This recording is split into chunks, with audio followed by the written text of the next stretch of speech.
Hey, good morning. Welcome to the morning brief. Today is uh, Wednesday, May 21st. Had a brief moment there.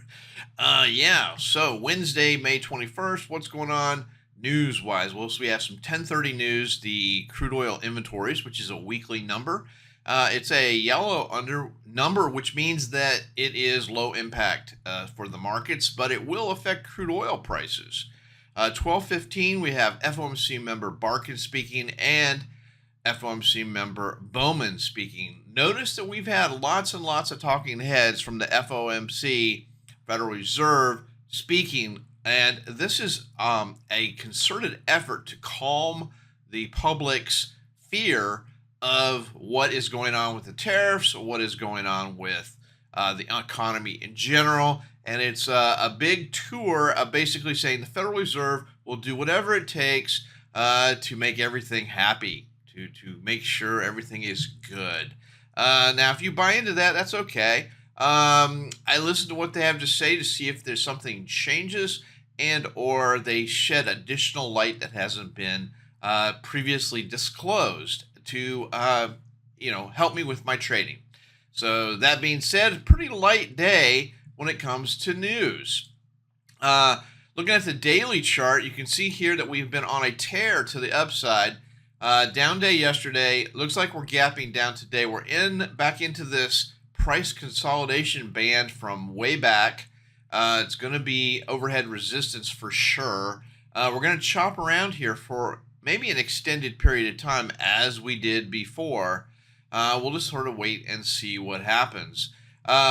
Looking at the bigger picture, I would say that 58.51 and 60.25 are kind of the outer side expectation of the upside or the downside. Volume still really ugly below average, continues to be not very interesting. We are above the moving averages. That is the one thing that is sort of keeping this whole bull market alive. We'll just have to wait and see if it can maintain that 200-day moving average. Looking at the inventory was positive, but only in the last hour.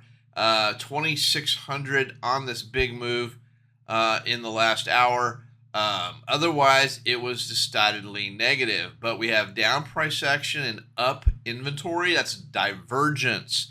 And when we divert from something like this, it means something. Not sure what it means, but it means we need to be paying attention because here at the bottom, we had deserted buying come in. Price action went up as well as inventory, trying to save the day from looking really ugly.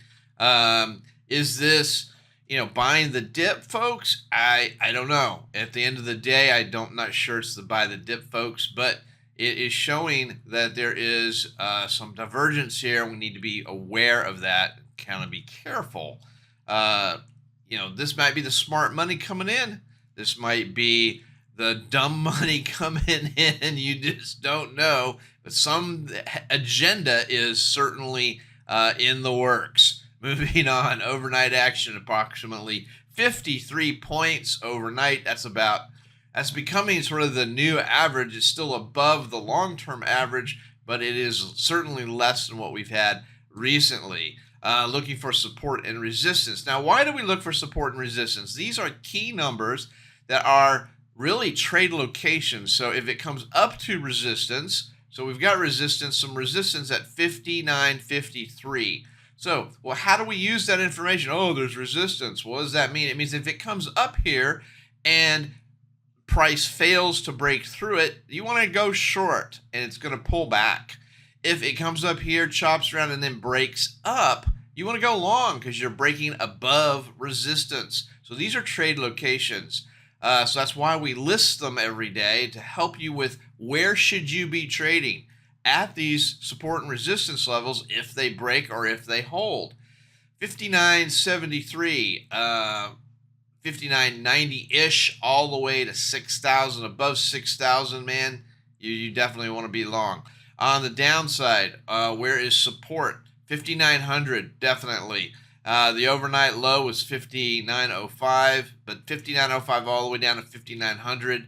If it breaks below that, definitely probably want to be short, okay? That's how support and resistance levels work. 58.90, 58.70, 58.50 are some of the main support and resistance levels. Stock Trader's Almanac for today is 47.6, 47.6, which has a negative bias for the market today. So a negative number there for at least 47.6% chance the market will be up, which means there's a 52.4% chance that the market will be down. That's how we read that. It's from the Stock Trader's Almanac.